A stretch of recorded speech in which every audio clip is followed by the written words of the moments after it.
Sega. All this time, however, as console and arcade giants rose and fell, another section of the industry experienced its own story, one with a different starting place, different games, and a very different impact on the future.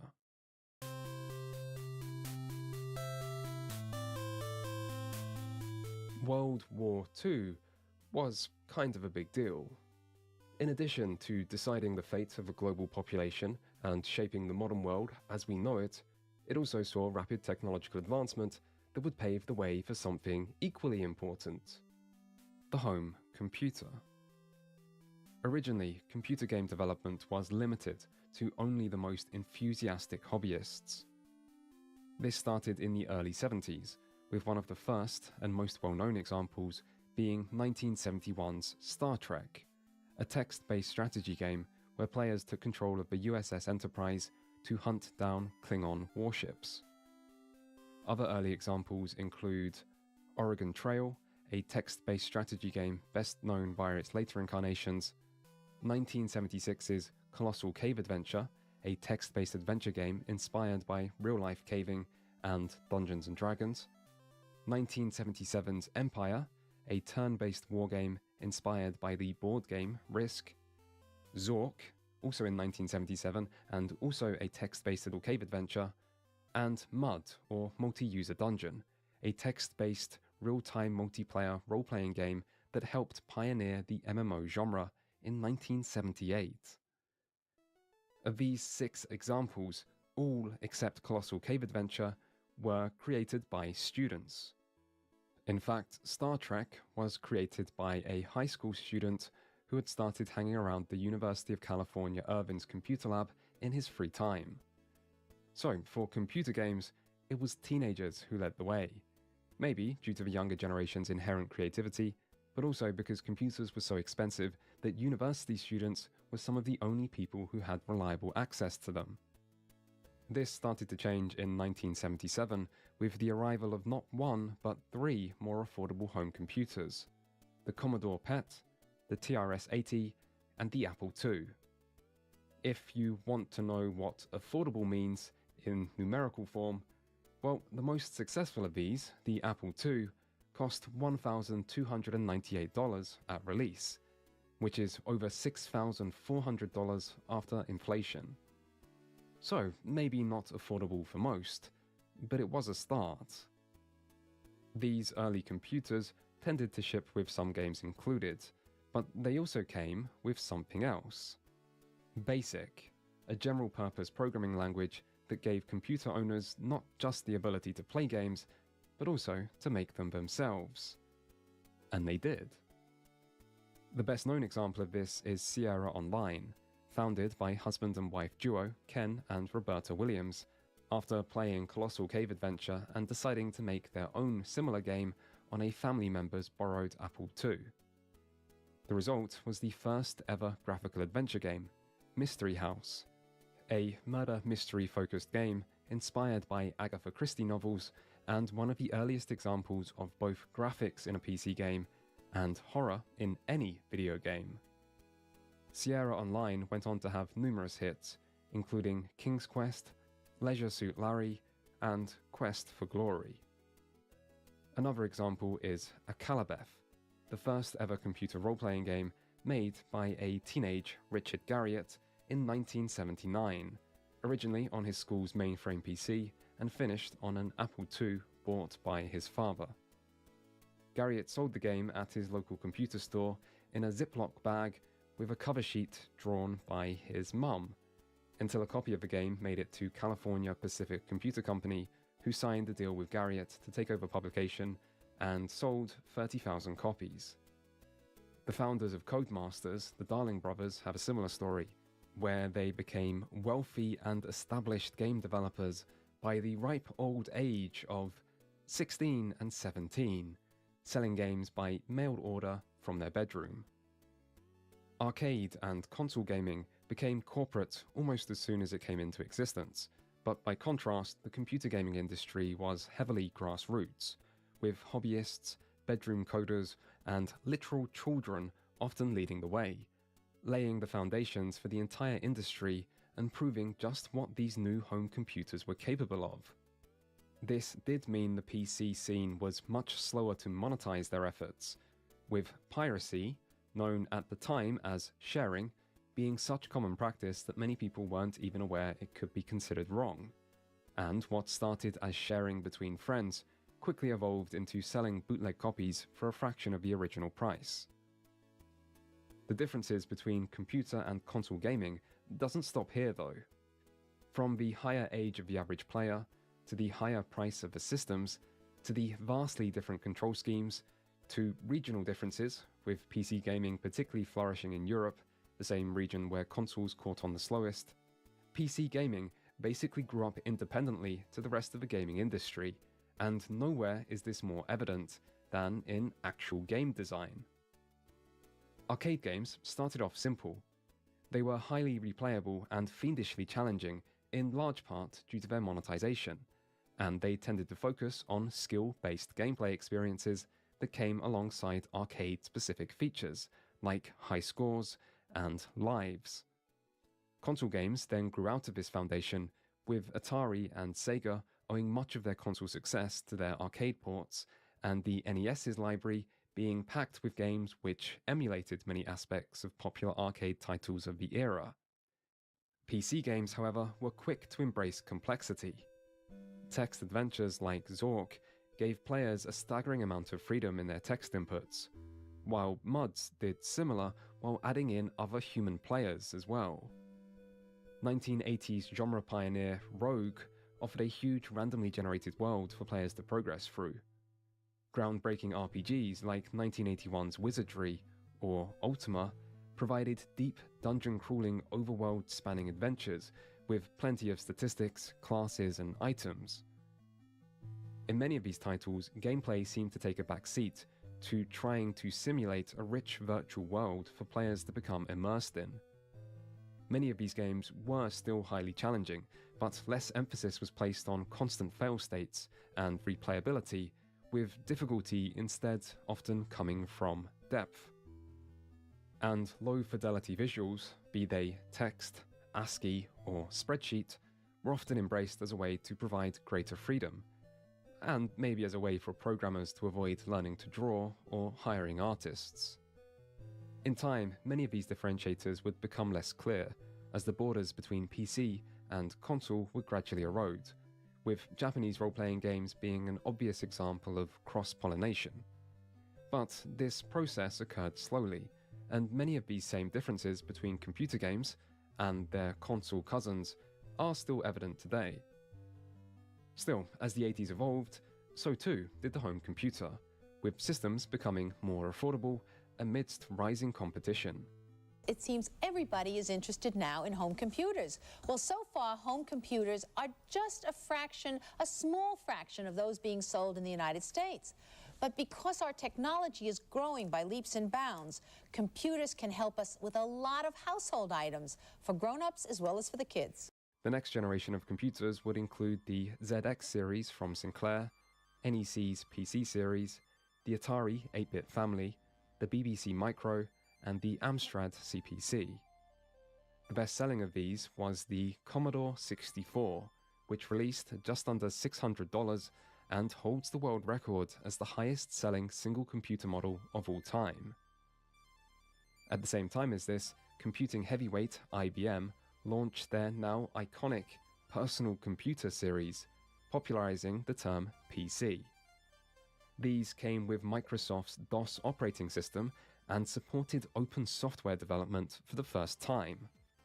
Before this, all home computers were incompatible systems, meaning all programs had to be ported to specific systems to meet the individual hardware requirements of each one. The IBM PC, and its many subsequent clones, instead allowed software to be ported much more easily, which ultimately greatly benefited game development. Hardware wasn't the only thing improving in this period though. By the mid-80s, PC games were also making impressive strides.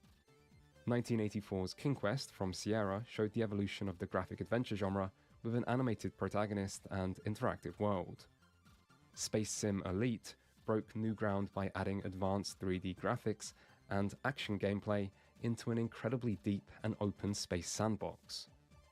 Ultima 4 in 1985 set a new standard for role-playing games by moving them beyond their established dungeon crawler formula with a more expansive world, a richer, more nuanced story, and a new moral choice-driven approach to game design. 1987's Dungeon Master, on the other hand, evolved the dungeon crawler into the realm of 3D, with added real-time combat elements. The 80s also saw the merging of entertainment and education in several fondly remembered edutainment games. The 1985 version of The Oregon Trail taught children history, as well as the dangers of dysentery, typhoid, and rivers. While the also released in 1985 Where in the World is Carmen Sandiego taught geography and the dangers of art theft. Of course, The Oregon Trail was also an enjoyable strategy game with genuine emergent storytelling and roguelike random generation, years before Rogue even existed. And Where in the World is Carmen Sandiego was a very well-made adventure game with strong replayability. In some ways, the educational elements of such games were light, but that didn't stop them showing up in thousands of schools, tricking children into learning, or tricking teachers into letting children play games during school, depending on your perspective. Ultimately, edutainment computer games were a trend which didn't really catch on, but they still serve as a valuable reminder of a time when gaming was in its infancy and developers were exploring novel applications of this new exciting medium. By the end of the 80s, the era of bedroom coders was coming to a close, with husband and wife duos and pioneering teenagers soon being replaced or going on to found legitimate development teams with professional work environments. One such company, Electronic Arts, would see a major breakthrough with their 1988 John Madden Football, a game which would not only kick off one of the industry's largest sports series, but also showed the more mainstream direction PC games were now heading in. 1988 also saw the release of Call of Radiance, the first in a long line of gold box Dungeons & Dragons RPGs, where after years of video games taking inspiration from D&D, they were now finally starting to make that relationship official. With home computers continuing to become more affordable, PC gaming ended the decade in a promising place. Its early years should perhaps best be remembered as a time of innovation and enthusiasm. The computer gaming market started small. Popularity was created through word of mouth and sharing between friends. Creators enjoyed unprecedented levels of creative freedom, and monetization was often a distant afterthought. Yet many of the games produced from this era were just as impressive as their console and arcade rivals, albeit often in very different ways. Regardless, the impact of these games on the industry was considerable, and gaming wasn't the only thing they impacted. In a time where the personal computer was a brand new invention, computer games also played a significant role in showcasing just what this new piece of technology could do, and in popularizing the idea that a computer could be more than just a machine for work. And so, even if the history of computer games stands somewhat separate to the rest of the industry, it still played a vital role, and its importance would only grow as the years went by.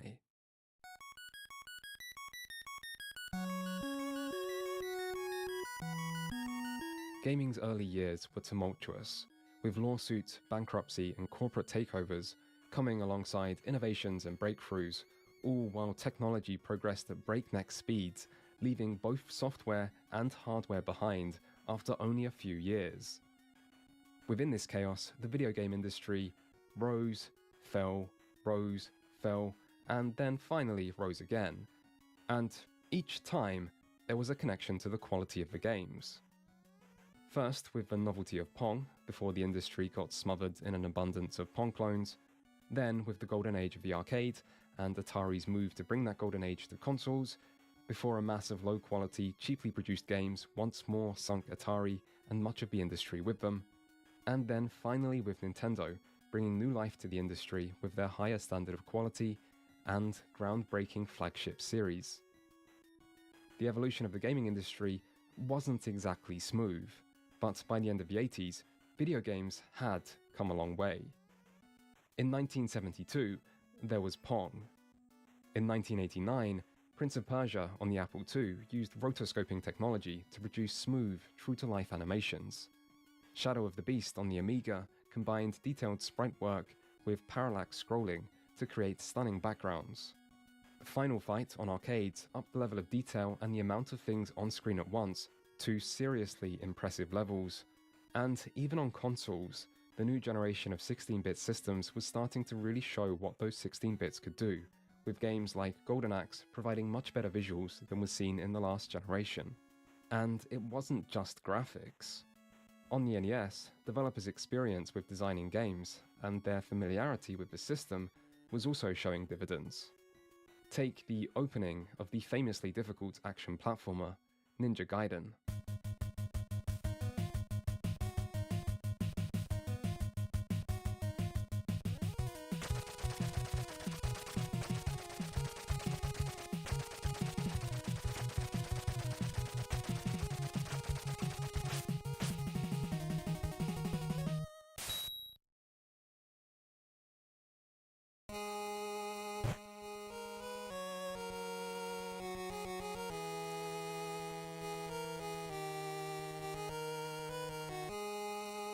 Sound, visuals, and cinematic style are all combined masterfully here to create some really compelling storytelling that draws players in and contextualizes what you actually do in-game.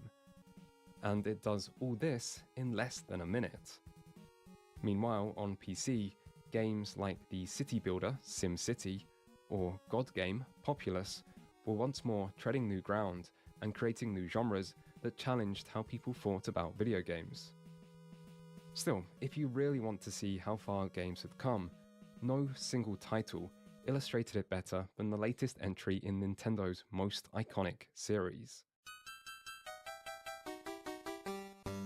Widely considered one of the greatest games ever made, and as close to perfect as a sequel can be, Super Mario Bros. 3 is the pinnacle of the NES library, and it still holds up all these years later. Where some NES sequels went in bold new directions, not always with the best results, the third game in the Super Mario series instead takes everything which worked about the first title and does it bigger and better. From the new overworld to multiple new power-ups, new enemies, larger levels, enhanced visuals, an expanded moveset, multiplayer, and a much longer runtime, it was a game which did quite a bit to impress. But what shined brightest of all was its creative level design. Every world had its own theme, every stage felt distinct, and new things were introduced constantly, with the player never quite sure what to expect next. Somehow, in just 3 years since the first game, the team behind Super Mario Bros. 3 worked out how to make the perfect 2D Mario game, and then they did it. Games had come a long way, but in the grand scheme of things, they were just getting started, and the next decade would bring even more progress, more change, and more drama.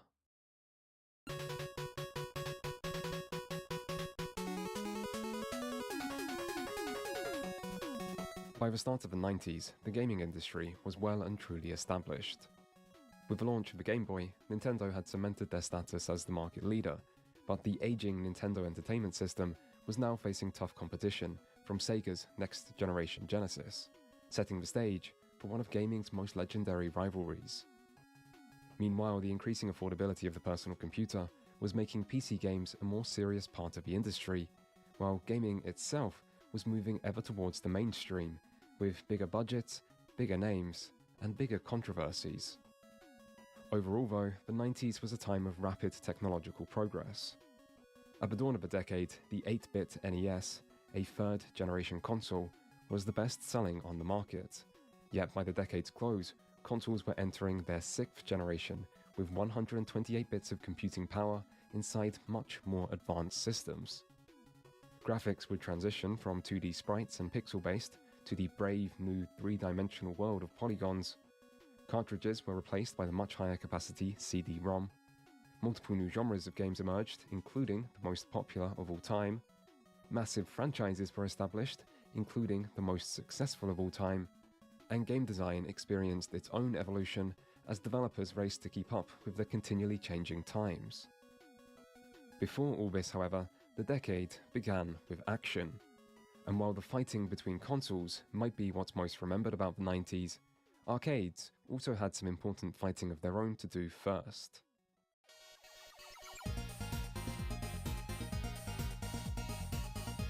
Arcade growth came to a stop following the crash of 1983, but arcades still made up a large part of the market afterwards, and they still continue to offer the definitive video game experience by way of graphics and immersion, for those who had the quarters to play. By the start of the 16-bit era, however, their technological edge was narrowing, and even arcade heavyweight Sega had started to move away from marketing itself as the company that brought the arcade experience home, due to the perception of arcades losing relevance within the industry. Most people probably expected the 90s to be the decade where arcade games quietly disappeared, and maybe that would have happened, if not for the arrival of one game that changed everything.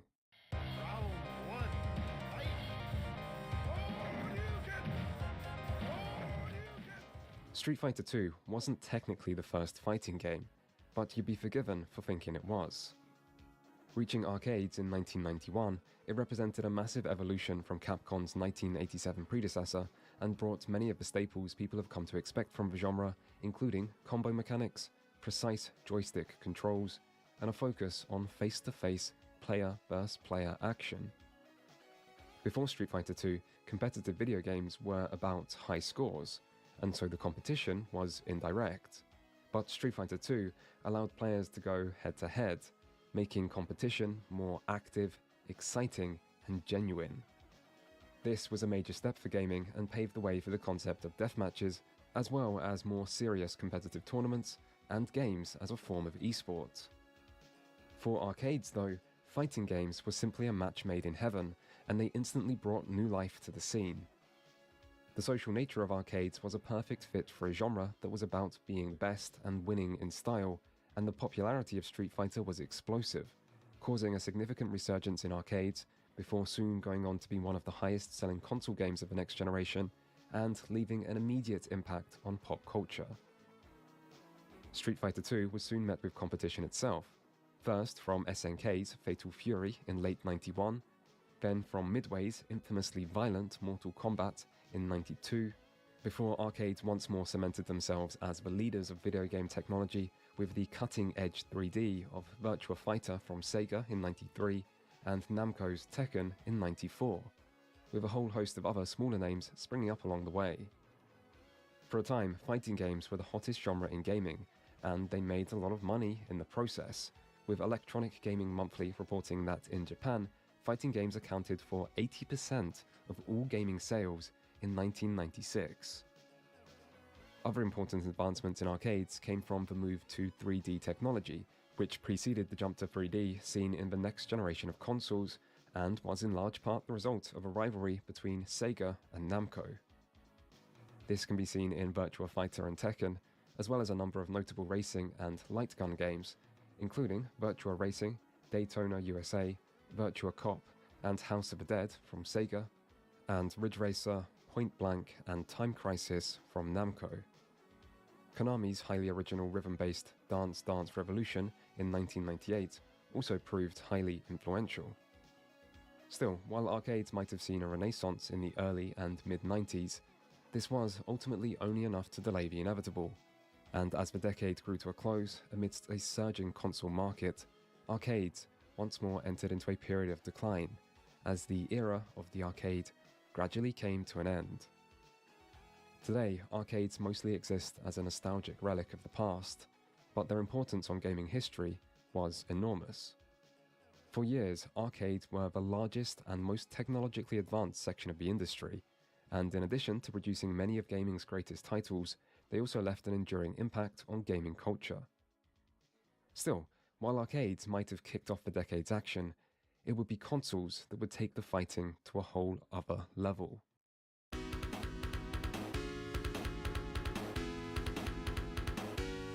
Sega shot first.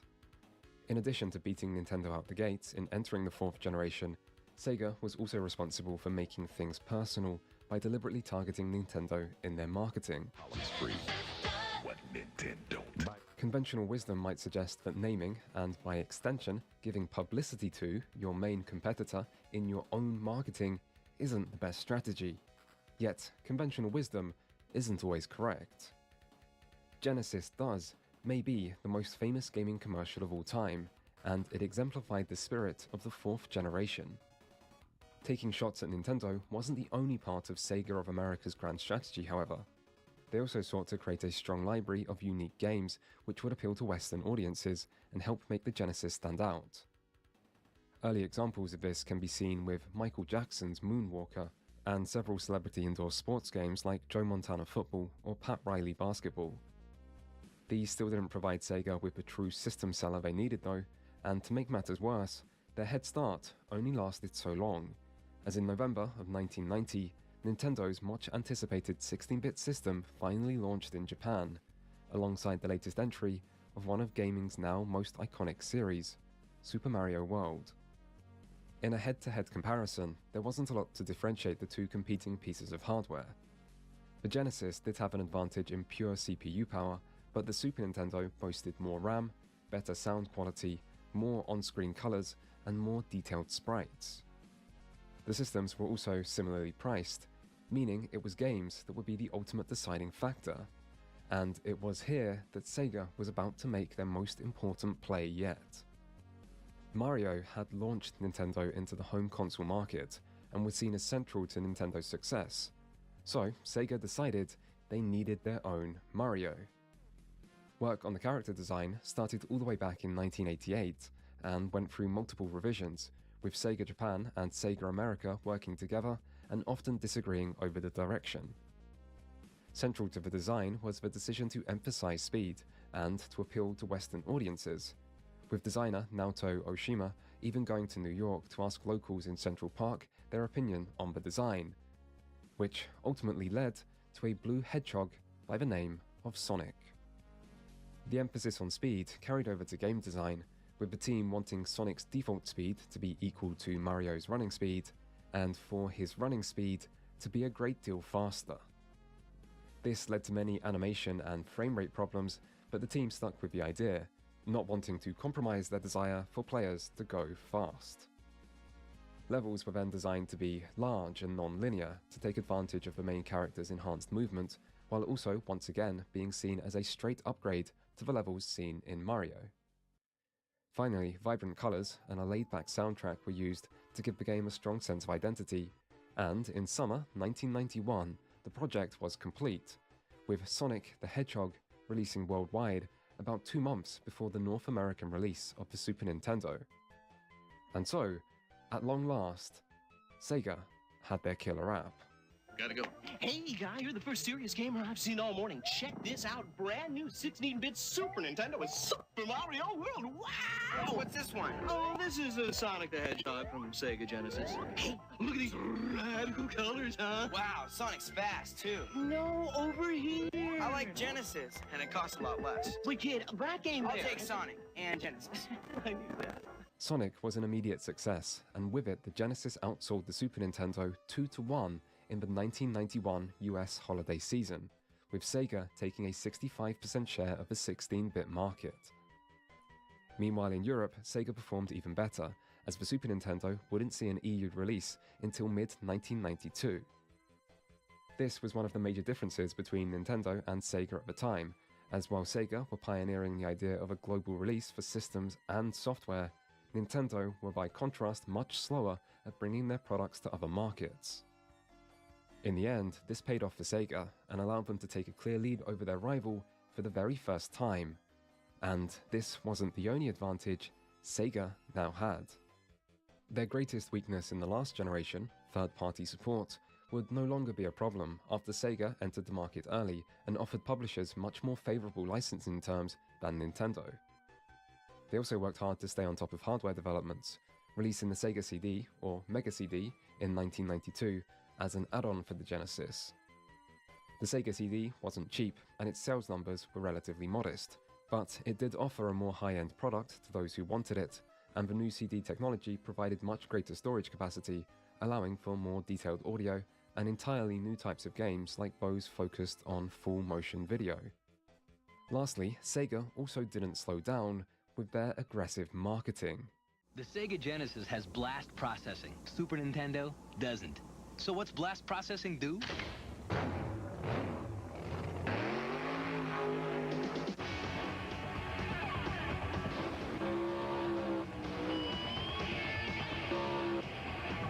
And what if you don't have blast processing?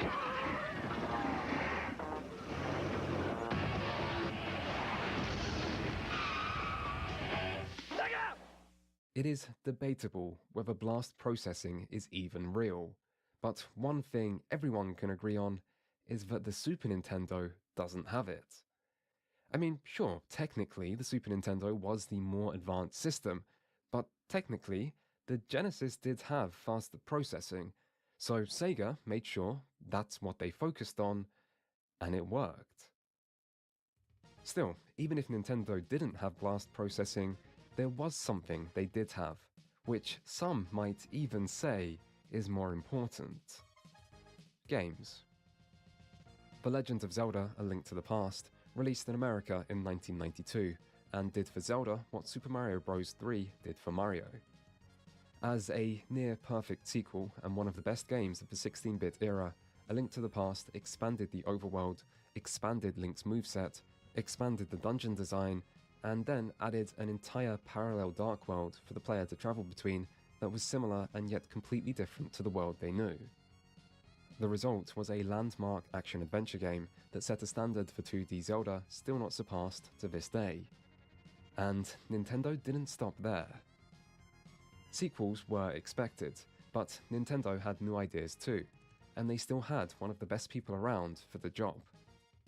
Shigeru Miyamoto worked on several of the Super Nintendo's early first-party titles, including the new futuristic racing game F-Zero, and the technologically groundbreaking rail shooter Star Fox, the first Nintendo game to feature polygonal graphics through the use of an additional graphics chip included in the game's cartridge.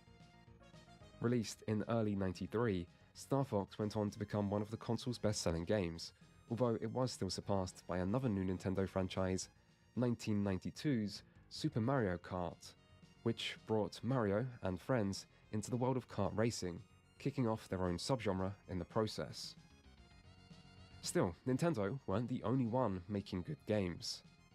Sega may have courted many third-party publishers, but some of the most important stayed loyal to Nintendo and brought a number of impressive sequels with them. Square released Final Fantasy IV, known then as 2 outside Japan. Enix released Dragon Quest V, which sold millions of copies even as a Japan-only title. Konami released Super Castlevania IV, allowing players to once more take the fight to Dracula. But most important of all was Capcom, who were, at the time, holding the rights to the hottest game in the world, Street Fighter II. And while this game would eventually find its way to both systems, it still came to the Super NES first, giving Nintendo a head start of more than a year on what would go on to be the best-selling third-party title of the generation. And with Street Fighter, Nintendo had the edge they needed.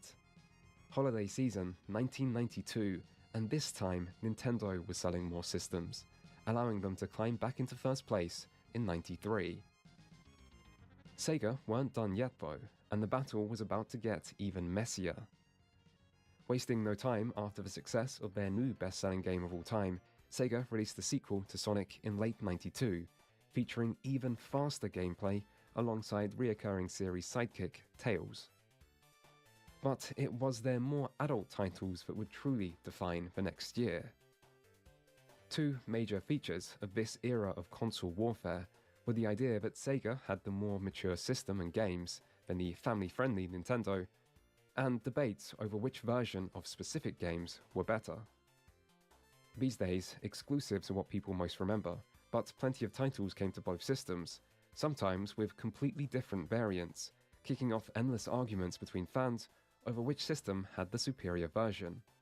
Contra 3 Alien Wars vs Contra Hardcore, Super Castlevania vs Castlevania Bloodlines, Teenage Mutant Ninja Turtles Turtles in Time vs Teenage Mutant Ninja Turtles The Hyperstone Heist, and on it went. Sometimes two competing titles would be pretty much identical, but there were other times when there were big differences, and clear winners and losers. For example, with Street Fighter II, the Super Nintendo was king, with not only a year head start, but also a more suitable controller that had 4 face buttons alongside 2 shoulder buttons, compared to just 3 face buttons on the original Genesis controller. Other times though, the Genesis reigned supreme, like with 1993's Aladdin, where the Genesis version was aided by real Disney animators and went on to be one of the system's best-selling games. And then there was Mortal Kombat, a game which combined arguments over Sega's more adult nature and arguments over which system had the superior version, and ended with Sega and Nintendo sitting in front of a US congressional hearing on the dangers of violence in video games. Violence and violent images permeate more and more aspects of our lives, and I think it's time to draw the line. I know that one place parents want us to draw the line is with violence in video games. The fact is that a new generation of video games crosses that line, containing the most horrible depictions of graphic violence and sex, including particularly violence against women. You see, much like Street Fighter before it, Mortal Kombat was a big success, but its graphic depictions of violence and brutal post-victory fatalities attracted more attention than from just players, kicking off a media frenzy and national conversation on the role of violence in video games. When Mortal Kombat made its way from arcades to consoles, Nintendo opted to tone down the violence by removing the blood effects, but Sega instead left them in as an unlockable option, making the Genesis version the most desirable. Knowing that controversy might be on its way, Sega created their own internal rating system ahead of Mortal Kombat's console release, but this didn't prove to be enough, and by the end of 1993, the national conversation on video game violence had reached US Congress, with both Sega and Nintendo being called up to answer some difficult questions. A number of advocacy groups and senators spoke on the issue, presenting a united front while focusing heavily on Mortal Kombat and the strange Sega CD FMV game Night Trap, and claiming that there had been a systemic failure of the gaming industry to police itself. When it came to those speaking in favor of the gaming industry, however, those present were anything but united, with Nintendo getting the chance to speak first and wasting no time in putting the blame squarely on Sega's lack of internal policy. In the past year, some very violent and offensive games have reached the market. And of course, I'm speaking about Mortal Kombat and Night Trap. And let me say that for the record, I want to state that Night Trap will never appear on a Nintendo system. Obviously, it would not pass our guidelines. This game, which as you've indicated, promotes violence against women, simply has no place in our society. Meanwhile, Sega began by defending itself in the way that Sega fans at the time defended their favorite gaming system on school playgrounds, i.e., by reminding those in attendance that the Genesis, unlike its competition, wasn't made for kids. In recent days, the glare of the media spotlight on this issue has resulted in the circulation of a number of distorted and inaccurate claims. The most damaging of these distortions, in my view, is the notion that Sega are only in the business of selling games to children. This is not the case. Sega also highlighted their new rating system, but this received a lot of pushback, including from Nintendo's representative, who seemed much more interested in attacking Sega than defending the gaming industry.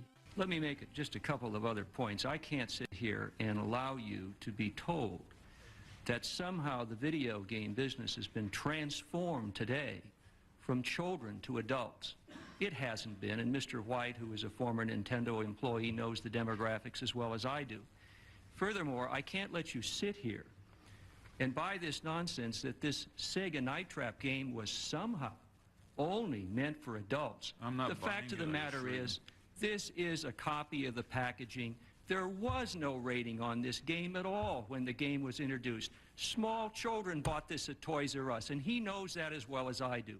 Ultimately, the senators seemed unimpressed by gaming's great console war and decided to treat Sega and Nintendo in much the same way that a teacher might treat two squabbling children. by giving them both a slap on the wrist and telling them they better start working together to make things right. So, gaming's fiercest rivals came together with other representatives from the industry to create the Interactive Digital Software Association, which soon led to the creation of the Entertainment Software Rating Board, or ESRB, who would produce a unified set of age ratings for all commercial video games that retailers would then opt into enforcing, something that has since become common practice across many different regions. In the congressional hearing, Sega came under the heaviest attack, and following public outcry, many retailers pulled the controversial Night Trap from their shelves. However, when it came to actual video game players, this didn't seem to damage Sega's reputation at all, and instead helped cement their status as the cooler, more mature gaming company, ultimately leading to sales going up. Holiday season 1993, and Sega came out on top, retaking the overall lead in '94 with 55% of the market. By 1994, Sega and Nintendo weren't the only ones dealing with controversy though, as in the world of the personal computer, another violent video game was exploding in popularity and leaving its own mark on gaming history.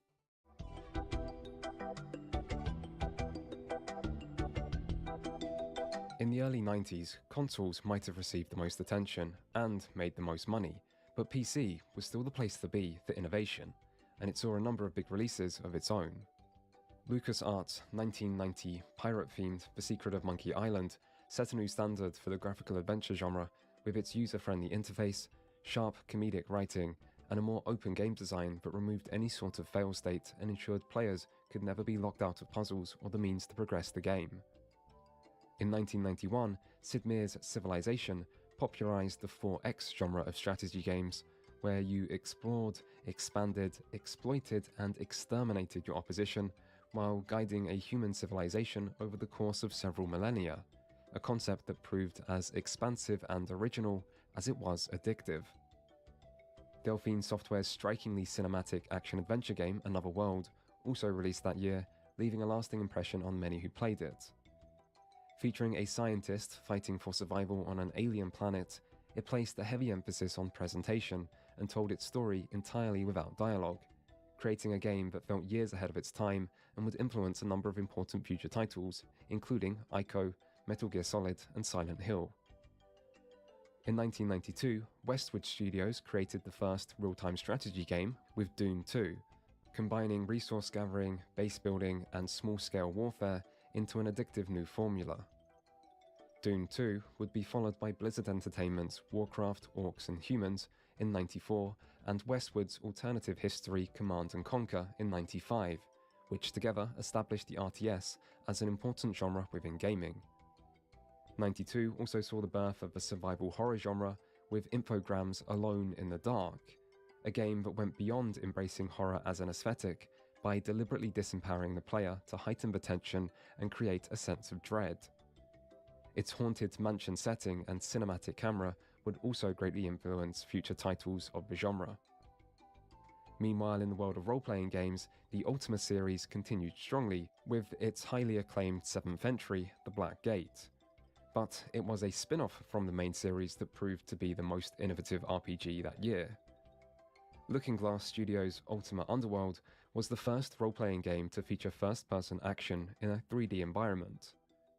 Described as a dungeon simulation by its creators, Ultima Underworld combined the dungeon crawling of genre grandfathers like Wizardry with cutting-edge action gameplay and environmental design to create a brand new type of action RPG that would pave the way for the immersive sim genre and many future titles. 1993 also saw the release of the visually stunning graphic adventure game Myst from Cyan Inc., which took full advantage of the vastly expanded storage capacity of the new CD-ROM to create its iconic picturesque 3D island, while helping to popularize the adoption of CD drivers in the process. Myst's puzzle-solving gameplay was quite slow, but its graphics were far beyond anything else at the time, leading it to become one of the best-selling PC games of all time. Finally, in 1994, Mythos Games' sci-fi strategy game XCOM UFO Defense combined turn-based tactical battles with real-time management to create a surprisingly deep Earth defense simulation unlike any other game before it. While Origin Systems' ambitious latest entry into the Space Combat Wing Commander series included extensive live-action F&B cutscenes that featured big Hollywood names like Mark Hamill and Malcolm McDowell, representing a major step of PC gaming towards the mainstream. Still, as important as each of these games were, none of them are what the early 90s are best remembered for. For that, we need to go back to the start of the decade, where a small group of 20-something-year-old developers were working for software company Softdisk in an office in Shreveport, Louisiana. It was here that 20-year-old university dropout John Carmack was thinking about a well-known problem in PC game development: how to achieve side-scrolling graphics on a computer. You see, while computers were powerful in certain ways, they weren't designed specifically for gaming, meaning there were some things consoles were just better at, like allowing for faster refresh rates. This meant PCs struggled to redraw an entire screen at the same speed as a console, making the iconic side-scrolling seen in so many of the most popular video games impossible. Until Carmack had an idea.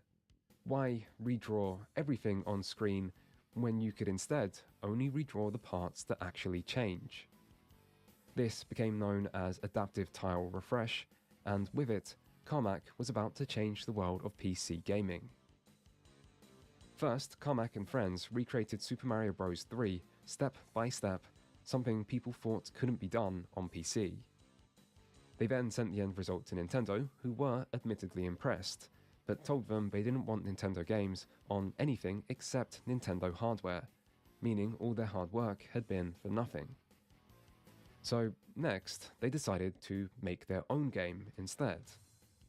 With no corporate backing or funding, they decided to team up with shareware distributor Apogee Software to create the side-scrolling platformer Commander Keen. It was completed in just a few months and saw great success through the shareware model. Then, once the first royalty check arrived, John Carmack, John Romero, Adrian Carmack, and Tom Hall decided to quit their jobs at Softdisk to found their own company, id Software. Carmack soon turned his attention to gaming's new frontier, 3D, and once more encountered a similar problem to before, which was that computers of the time were just too slow to allow for fast action in 3D environments. id Software continued to create more shareware distributed games while experimenting with 3D, which allowed Carmack to iterate on his new 3D engine by restricting the viewpoint to increase speed, using sprites and texture mapping to save space, and so on. The end result was Wolfenstein 3D, which released in summer 1992 and allowed players to mow down hordes of Nazis from a first-person perspective in 3D environments.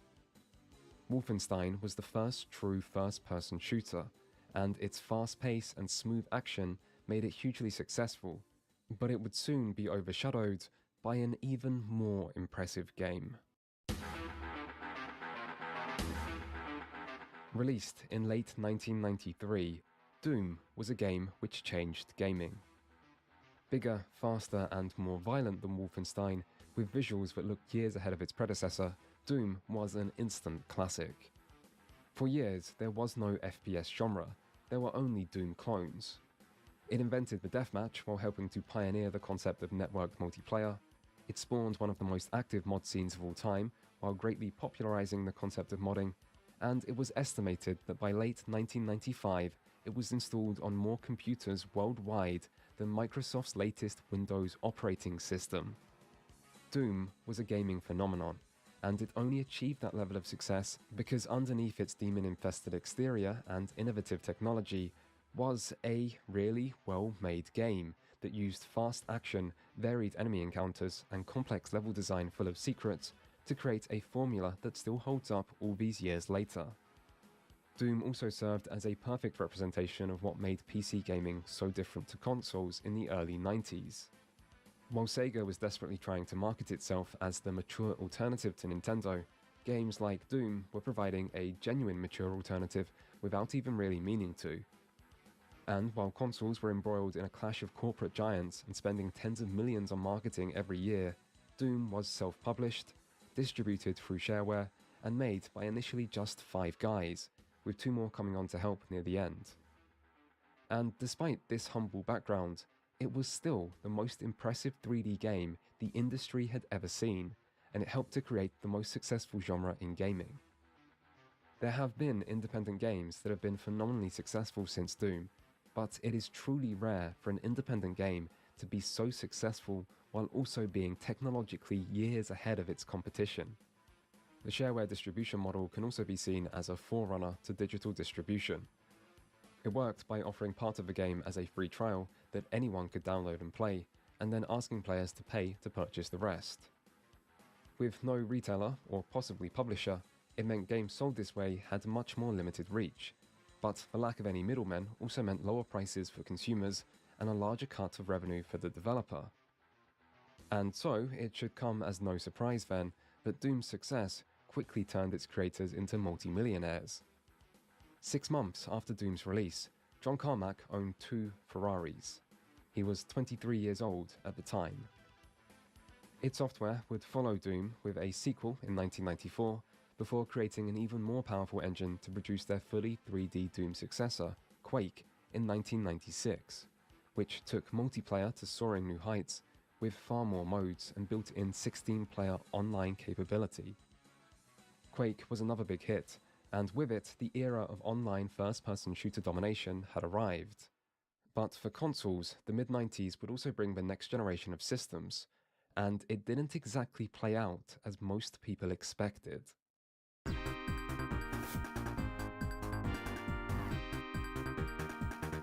1994 was a big year for the gaming industry, but its start was still dominated by the rivalry between Sega and Nintendo, and the fallout from the violent video game debate. Sega had now edged back into the lead, and this period would see several of the Genesis' best exclusive titles, such as the beat-em-up classic Streets of Rage 2, the side-scrolling platformer Rocket Knight Adventure, and the action-packed running and gunning Gunstar Heroes. 1994 would also see the release of not one, but 2 new entries into Sega's hottest series, after Sonic 3 became so large during development that it could no longer fit into a single cartridge, causing it to be split into Sonic 3 and the separate Sonic and Knuckles. Nintendo had plenty of games of their own, however. 1993's Super Mario All-Stars remade the first 3 entries into the Super Mario Bros. Series with Super Nintendo-level graphics, and is notable as not only one of the system's best-selling titles, but also one of the first examples of a massively successful video game remake. In 1994, Nintendo would release one of the Super Nintendo's most highly acclaimed titles with Super Metroid, which upgraded the formula of the original game while retaining its rich sci-fi atmosphere and focus on exploration. Still, Nintendo's biggest game that year came at the hands of another developer. Due to concerns about falling behind Sega, Nintendo began looking for other studios to bring on board, leading them to approach the UK-based studio Rare, who had impressed them with their latest 3D model rendering technology. Nintendo suggested they use these pre-rendered graphics to make a platformer and gave them permission to use one of their oldest IPs to do it.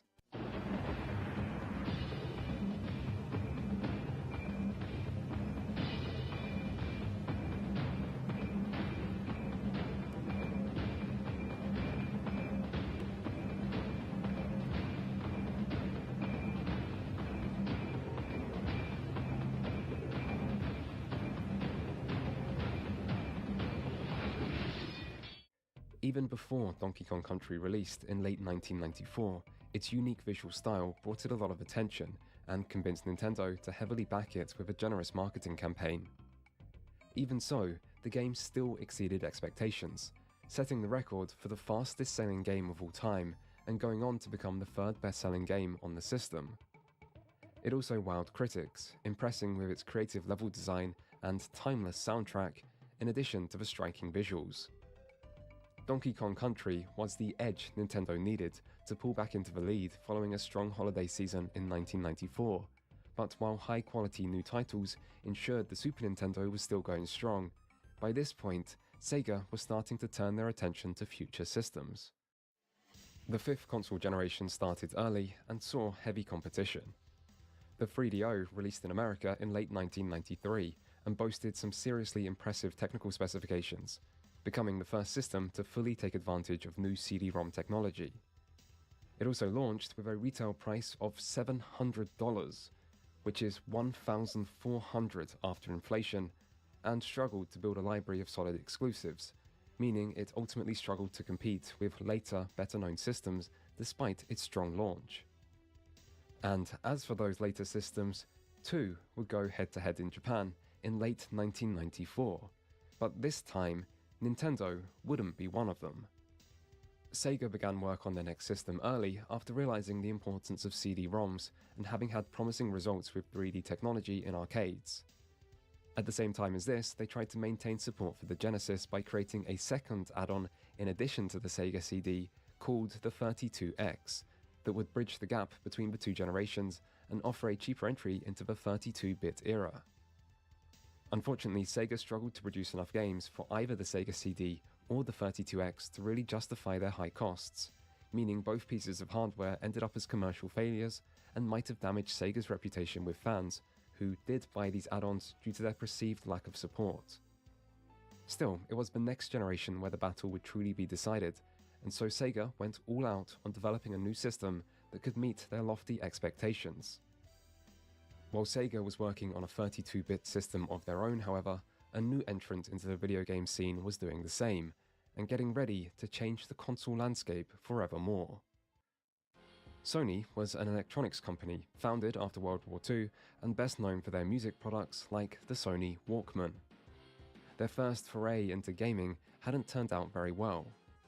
A joint venture with Nintendo led to them producing the sound chip used in the Super Nintendo, but they also worked with Nintendo on a CD-ROM add-on for the system. Before it could be completed, however, Nintendo got cold feet over how much control the terms of the deal gave Sony, and instead went to negotiate a more favorable deal with Sony's main rival, Philips. Not knowing this, Sony went on to announce their Super Nintendo add-on at the Consumer Electronics Show in 1991. It was called the PlayStation, and the very next day, Nintendo got up on stage themselves and announced their new partnership with Philips, declaring the PlayStation dead in the process. For Sony, this was a serious blow, and an even more serious betrayal, something not taken lightly in Japan's honor-based business culture. They responded by severing all ties with Nintendo, with many executives at Sony wanting to end all activity connected to the gaming industry, which they had come to view as too close to the toy industry to fit with Sony's established brand, in addition to being apparently highly unreliable. Ken Kutaragi, the man in charge of the PlayStation's development, wanted the opposite, however. Kutaragi was confident in his technology and proposed Sony go it alone and create a standalone console, while using the company's poor treatment from Nintendo to support his argument for why they shouldn't give up on the idea.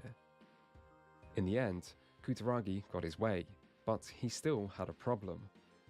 Not only was developing their own system considerably risky, but Sony also had no actual experience in game development. In the past, consoles had lived and died on the strength of their first-party support, which for Sony didn't even exist. So, not knowing anything about game development, the team decided to stick with what they did know: hardware and business. To this end, they designed the system from the ground up with a focus on 3D polygon graphics, and also set out to secure their desperately needed third-party support. To do this, they formed partnerships with established Japanese developers like Namco and Konami, while purchasing the UK-based Psygnosis, who were best known for their widely popular puzzle game, Lemmings.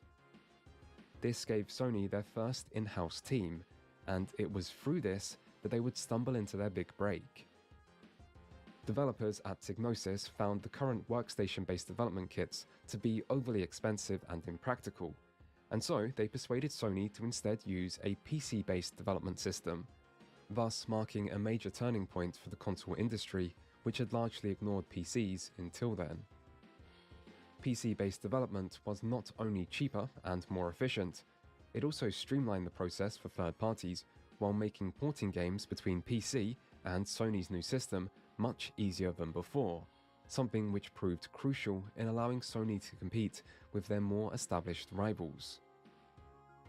As the console neared completion, Sony decided to break from the tradition of using the company's name in the title of the system due to upper management's fear that failure could damage the company's brand, and so the console would keep its original name. And in December 1994, the PlayStation launched in Japan, just 1 week after the release of another new console, the Sega Saturn.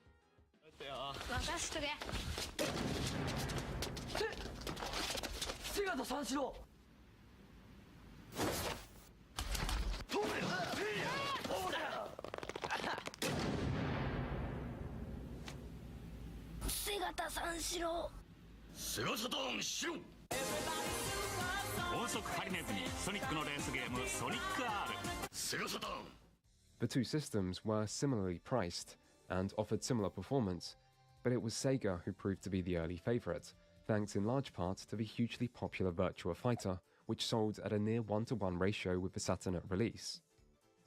For the PlayStation, it was Sega's big arcade rival Namco that would be the console's most important developer in its first year, with Ridge Racer proving the most successful launch title and Tekken soon following to give the PlayStation a 3D fighting game of its own.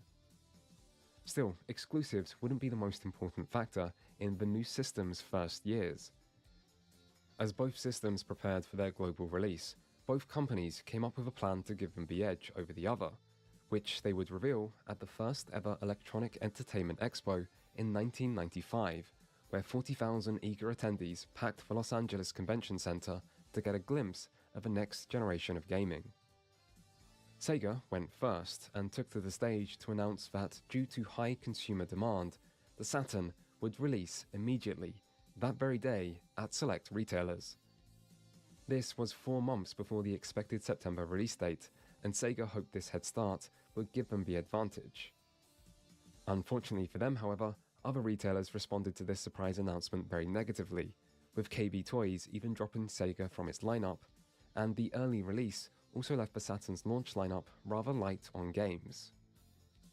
Things quickly went from bad to worse though, because Sony followed with a surprise announcement of their own, which came when SCE President of America, Steve Race, took to the stage to give one of gaming's all-time greatest speeches.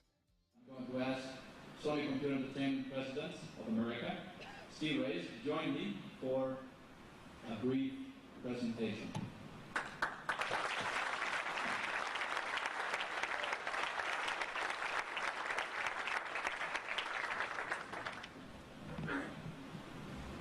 $299.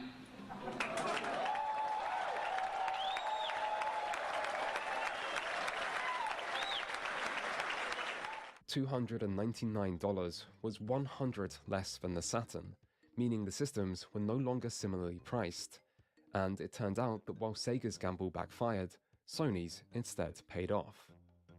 The PlayStation released on the 9th of September 1995.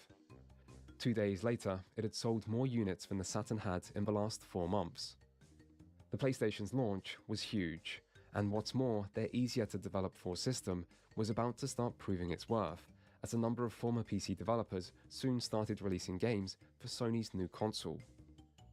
Notable examples include platformer Rayman from Ubisoft in '95, Naughty Dog's soon-to-be iconic Crash Bandicoot in '96, which gave the PlayStation its first real mascot, and Tomb Raider from Core Design, a graphically impressive action-adventure game featuring one of gaming's most recognizable female leads. '96 also saw the release of another landmark PlayStation title from Capcom with Resident Evil, which may be the single most influential survival horror game of all time. All of these titles were big commercial hits, with Resident Evil, Crash Bandicoot, and Tomb Raider each going on to sell over 5 million copies. The Saturn did have games of its own, with several high-quality arcade ports, alongside some strong new first-party titles like Night into Dreams and Panzer Dragoon. Sony, however, increasingly seemed to have the rest of the gaming industry on their side, and in time, Sony's initial victory would turn into a slaughter. For years, Sega tried to set themselves apart from Nintendo by appealing to an older demographic and marketing their system as the more mature option. But now, Sony was doing the same, and beating Sega at their own game. In '96, Sega responded to the growing pressure with the release of the Saturn Model 2, which aimed to lower the retail price and cost of manufacturing. Sony, however, replied by cutting the price of the PlayStation to $199, ensuring their lead just kept growing. For Sega, the situation was starting to look desperate, and the competition would only increase as an old friend of theirs would soon release a console of their own. While the fifth console generation was getting off to an explosive start, Nintendo were quietly enjoying the Super Nintendo's finest years. After a drawn-out and tightly fought competition with the Genesis, where Sega had often come out on top, in its later years, the supply of new Genesis games slowed up, allowing Nintendo to finally pull comfortably ahead in a 16-bit market that was still going surprisingly strong. This may have been partly because 1995 to 96 saw some of the Super Nintendo's best games. Super Mario World 2 Yoshi's Island saw Mario return with a stunning new art style and fresh Yoshi-focused gameplay. Rare followed up the monstrously successful Donkey Kong Country with not one but two more sequels that almost matched the first in sales. And RPG fans were spoilt for choice, with the cult classic Earthbound's idiosyncratic take on modern America offering a setting unlike anything players had seen before, Square and Nintendo's collaborative Super Mario RPG offering a Mario game unlike anything players had seen before, and Final Fantasy's latest entry, 6 or 3 depending on region, providing the series' highest rated and best-selling title to date. Lastly, there was also Chrono Trigger, which was developed by a dream team that included the creator of the Final Fantasy series, the creator of the Dragon Quest series, and the creator of the Dragon Ball manga. Chrono Trigger featured a time-traveling adventure with multiple endings, lots of reactivity, and some of the best visuals and music of the 16-bit era, and it's often considered to be one of the best JRPGs of all time. Still, as strong as the Super Nintendo's last years were, nothing can last forever, at least not in the always evolving gaming industry, and development of Nintendo's next console started as far back as early 1993. After their development of a CD-based system failed to work out with either Sony or Philips, Nintendo formed a new partnership with Silicon Graphics to bring their powerful supercomputer technology to the world of consoles.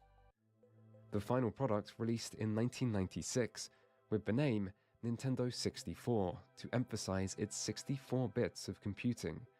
But as powerful as Nintendo's new system might have been, it was about to face heavy competition, and its main rival had a head start alongside one other key advantage.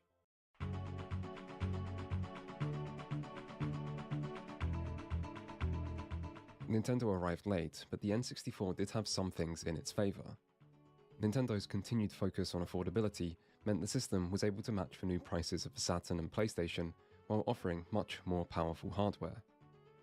With double the PlayStation's RAM, a 3 times faster CPU, and a much higher polygon count, the 3D graphics of the N64 were simply a step above any of their competitors. Nintendo also innovated with their controller by adding a thumb-controlled analog stick, reminiscent of the joysticks of older gaming systems. The overall design might seem clunky by today's standards, but it was an important step for the time, and analog controls greatly complemented the move to 3D. The N64 also came with 4 controller ports, which was 2 more than its rivals, and made it a great system for multiplayer games. Nintendo's launch lineup initially looked less promising, with only 2 games available for the North American release. This lack of games was what delayed the release to 1996, and for most consoles, 2 titles would never be enough. Luckily for Nintendo, however, one of those games was capable of doing some rather heavy lifting.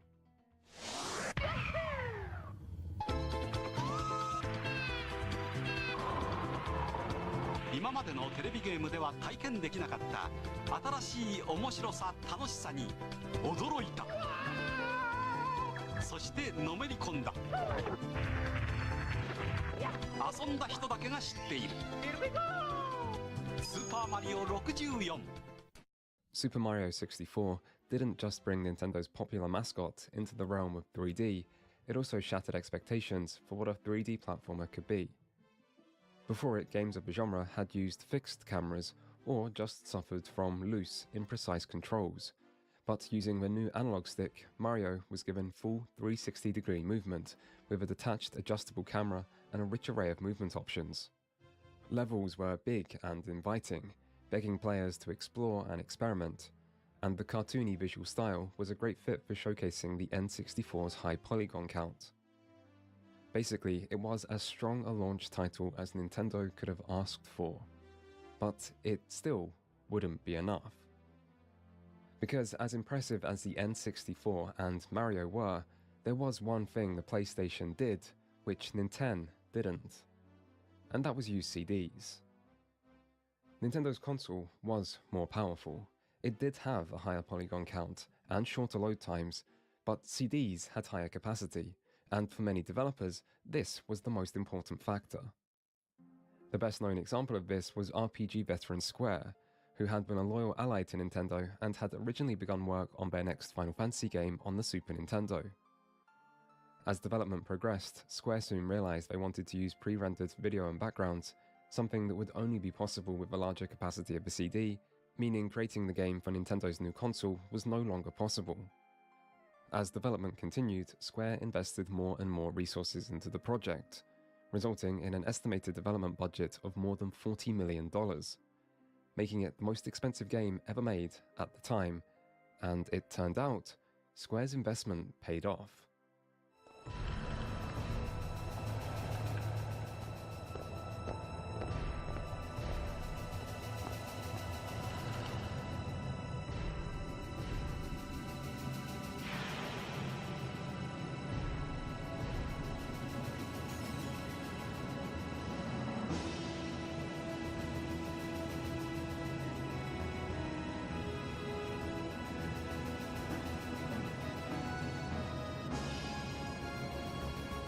Final Fantasy VII released in 1997 and was unbelievably successful. Its use of full-motion video and pre-rendered CG gave it a cinematic style which wowed audiences and critics alike. Its setting and characters felt fresh and exciting in an era years before anime had found mainstream popularity and when most Japanese RPGs still didn't even get released outside Japan. And its story and sense of adventure resonated with players at the time in a way that few other games ever had. Final Fantasy VII sold over 10 million copies, eventually going on to become the PlayStation's joint best-selling game of all time. For Sony, it was the PlayStation's killer app, and they didn't even need to do anything to get it. The higher capacity of CDs allowed for the use of FMV, as well as higher quality sound, and even more realistic and detailed textures. And so, the N64 was the more powerful system, in all ways except for the one which mattered the most. Nintendo weren't out of the competition yet though, because there was something they could do which Sony couldn't. Make their own games. The N64 couldn't match the PlayStation's early sales, but it still got off to a solid start, thanks in large part to Nintendo's strong pre-established reputation, and more games were soon on the way. At the end of 1996, Mario 64 was joined by Mario Kart 64, bringing kart racing to the third dimension and giving the system its second best-selling game. In 97, Nintendo continued their new naming convention with the well-received Star Fox 64, and gave Mario sidekick Yoshi his own standalone title with Yoshi's Story. They also received invaluable support from the then second-party developer Rare, who were about to give the console one of the era's most iconic games. Do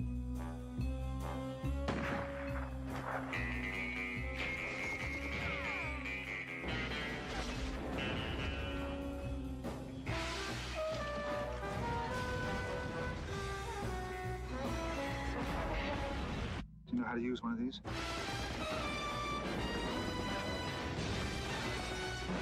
GoldenEye. Load a rumble pack and see how it feels when 007 meets N64. GoldenEye 007 single-handedly proved that first-person shooters could work on consoles, and they could work well. Taking inspiration from Doom, but opting for a more realistic approach, GoldenEye featured a memorable single-player campaign that did an admirable job of providing a James Bond-like experience, complete with a rich story, varied levels, and stealth elements. But it was multiplayer that the game is best remembered for. By bringing the fun of the deathmatch to consoles, GoldenEye proved to be a massive success, and went on to sell over 8 million copies, putting it only behind Mario 64 and Mario Kart as the system's best-selling game. And the hits from Rare didn't stop at GoldenEye. They also gave the system a second popular kart racer with Diddy Kong Racing, before kicking off a new critically acclaimed platforming series with Banjo-Kazooie, before following this with Donkey Kong's successful 3D debut in Donkey Kong 64, and finally by providing worthy successors to both GoldenEye and Banjo-Kazooie in 2000 with Perfect Dark and Banjo-Tooie. Nintendo also had more important games of their own, with two in particular going on to help define the fifth console generation. The first would see the return of Nintendo's other flagship series, and produced what may be the most critically acclaimed game of all time. The Legend of Zelda: Ocarina of Time released in late 1998 and made the transition to 3D while retaining the series' focus on exploration and adventure. With intuitive combat, intricate dungeon design, and a huge world full of secrets, Ocarina of Time was a staggeringly well-made game, but what truly elevated it to one of gaming's all-time greats was its sense of atmosphere and weight. At times dark, somber, and even surreal, Link's quest to defeat Ganondorf felt as epic as it was enchanting, in a way rarely matched in the medium before or since.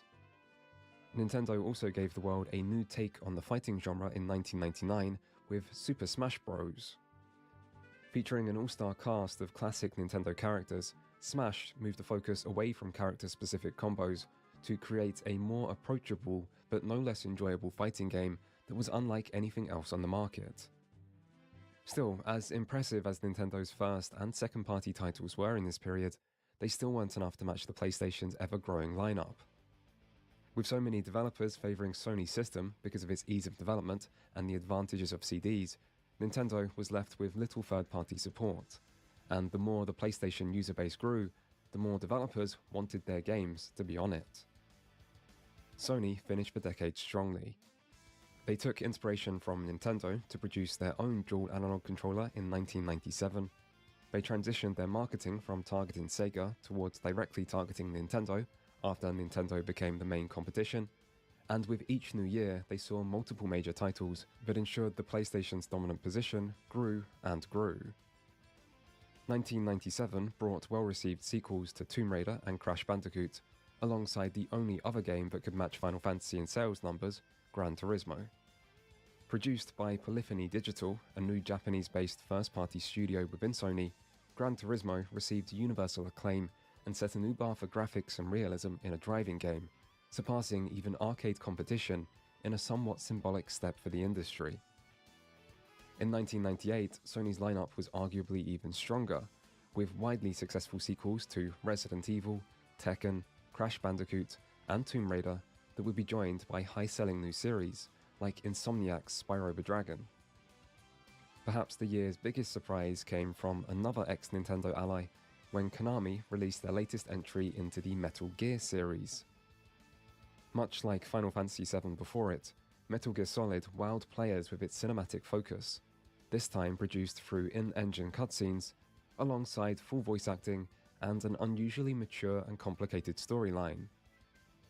The result was one of the most story-focused and cinematic experiences ever seen in a game, and it too would receive universal acclaim alongside 7 million copies sold.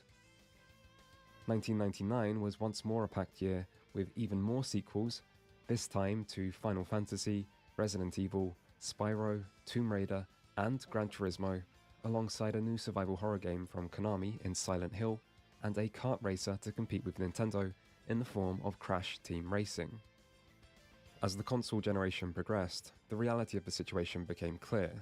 Sony's lineup of games was simply too strong, and it allowed the PlayStation to maintain the dominant lead on its competition from its release all the way to its discontinuation 12 years later. In the process, the PlayStation became the first console in history to surpass 100 million units sold, which was more than twice that of the previous generation's leader, the Super Nintendo, and almost 70 million more than Sony's closest competition, the N64. By contrast, the Saturn sold only 9.2 million, leaving Sega a distant third place, and in serious trouble. During this period, disagreements over the company's future between the Japanese and American divisions were reported to be frequent. Ultimately, the rapidly declining profits led the company to discontinue the Saturn in 1998 in favour of focusing on the next generation, where they hoped to get a head start on the competition. Throughout the development of their next console, Sega tried to learn from their mistakes with the Saturn by paying close attention to production costs and trying to select hardware components similar to personal computers to assist software development. The system also used a custom version of Windows operating system to further help with porting games between PC, and was the first console to include a built-in modular modem to enable internet access and online play. In the end, the console was completed while the 5th generation was still going strong, and in November 1998 it released in Japan, with a global release coming 1 year later. This is the day you have trained for, the day you have studied for. Utilize your superior skills, your superior intelligence. Sit down, rodent! Oops. Sarah, baby! Oh, you were one fly. Don't make me hurt you. Learn to defeat your ruthless enemy, Steve of Hackensack. Brian, you're gonna get rude. Shut up, quadruped. Sega Dreamcast. It's thinking. The Dreamcast got off to a slow but steady start.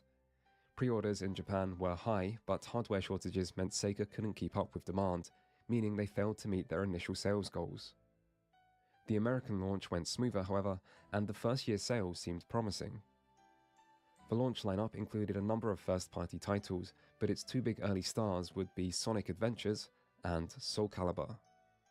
The first represented Sonic's first true 3D debut and quickly became the system's best-selling game, while Namco's Soul Calibur was one of the most highly acclaimed fighting games of all time and is notable as being graphically superior to its arcade counterpart and showcasing just how much next-gen systems could do. Still, early sales were one thing, but the true test for Sega would be when their competition joined the 6th generation, and for that, they wouldn't need to wait long. And so the decade came to a close where after years of intense neck-and-neck battle between Sega and Nintendo, it was Sony who ultimately came out as the winner, and they won by some way. For Nintendo, the end of the 90s weren't all bad, however, because there was one area where they remained firmly on top.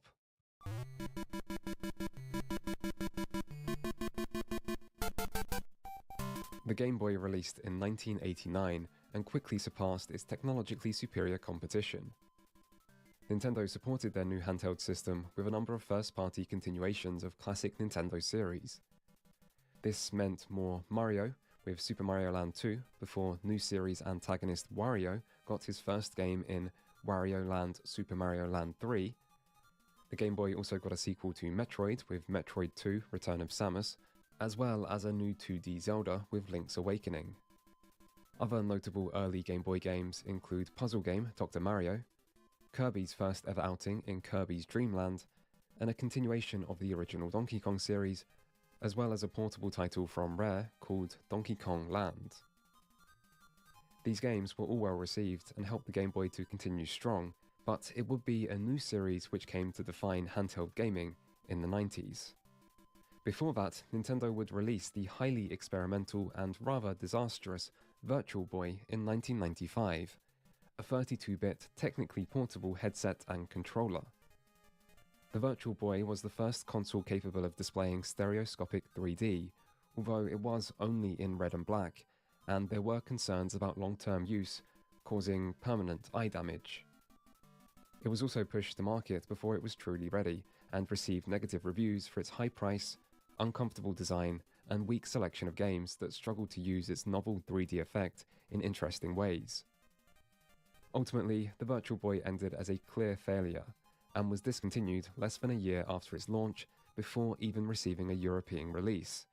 But it was at least one of gaming's more innovative and unique failures. For Nintendo, disappointment wouldn't last long, however, because they were about to stumble onto a game that would single-handedly conquer the world.